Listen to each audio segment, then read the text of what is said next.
Hey guys, Marcus Ratcliffe again here. Want to do a quick little Facebook Live. Thanks for all the great feedback from the previous Facebook Lives. We've talked about, let's see, what did we talk about? We talked about how to set your goals according to the SMART framework to really take them from concept, from a conceptual thing into a real concrete plan on how to achieve them. We also talked about how the vast majority of men lead lives of quiet desperation. Men in this case obviously means men and women, and how to avoid that. And hopefully you're not, you're navigating around that. And if you find yourself in that state, at least you're not alone, and there's a way to get you to the place where you're not living in that state. And then today, there's a couple of different things I want to share with you. One of them, but I'm not going to share them both today because I want to make sure I keep this brief and short and be respectful of your time.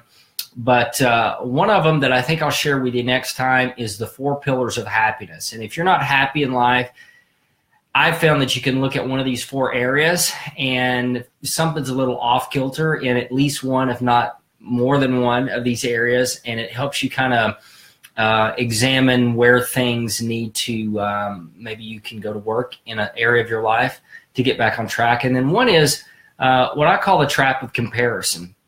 This is something that I think a lot of us do. It's so subtle that we don't even know we do it.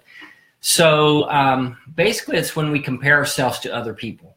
And we see, I'm sure, we've all heard, look, most people are going to tell you the good side of things that are happening. They're going to post on social media, online, all the highlights of their life. And I would say for the most part that we only see people's highlight reel. We only see what they show in public instead of seeing all the behind the scenes of what's going on. And you never know what's going on in someone's life, but we know all the intimate details of what's going on in our own lives behind the scenes. And so oftentimes we fall prey to the trap of comparing everything about our life with just the small percentage of someone else's life that we see in the public eye, if you will. And so it's been said like this: we're comparing our behind the scenes with someone else's highlight reel. And so that doesn't set us up to win ever. I mean, that's not a good thing. You may have heard it said that whenever you compare yourself with other people, you either lose because you think they're doing better than you, or you win because you think you're doing better than them. And really you don't win in either case. Oftentimes I catch myself doing this. I love health and wellness. I love to exercise. It's therapeutic. It enhances my creativity, my energy level, all the benefits. And so it's easy for me to say be running on the treadmill at the gym. And if I'm not focused on my plan and what I'm doing and what kind of run I'm having for the day, whether it's an easy run or if it's a long run with intervals or, whatever it is, it may just be a short shakeout run.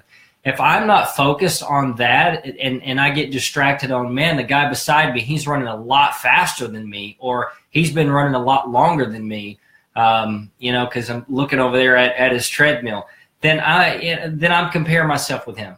And the truth is, the guy beside me, he very well could be a Guinness Book of World Record holder, because at the club where I work out, there's a lot of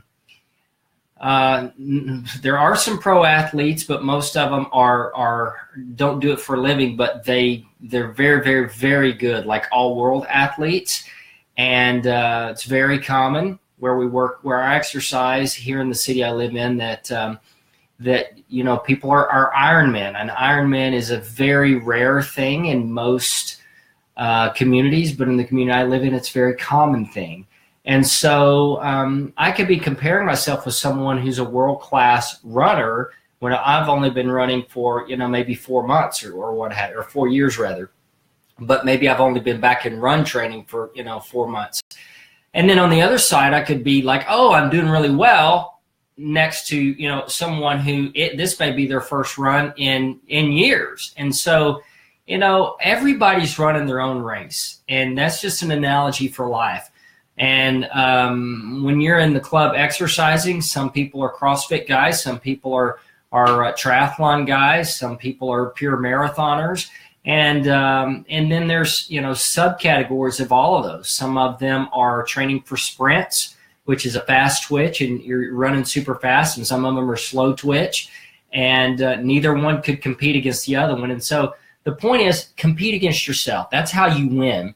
If you compete and compare yourself with what you did last week, last month, last year. Where are you in comparison to how you were performing? And if you do that, you'll always win, because then you have a real true test of where you are in whatever category, whatever area of your life. So listen, that's just a little tip that I have used throughout the course of my life, and it's really, really helped me stay on track, keep my mind right, make sure that I'm comparing myself with myself. So I've got a real accurate comparison and a real good gauge on whether or not I'm improving or maintaining or not. And so anyhow, I hope that helps.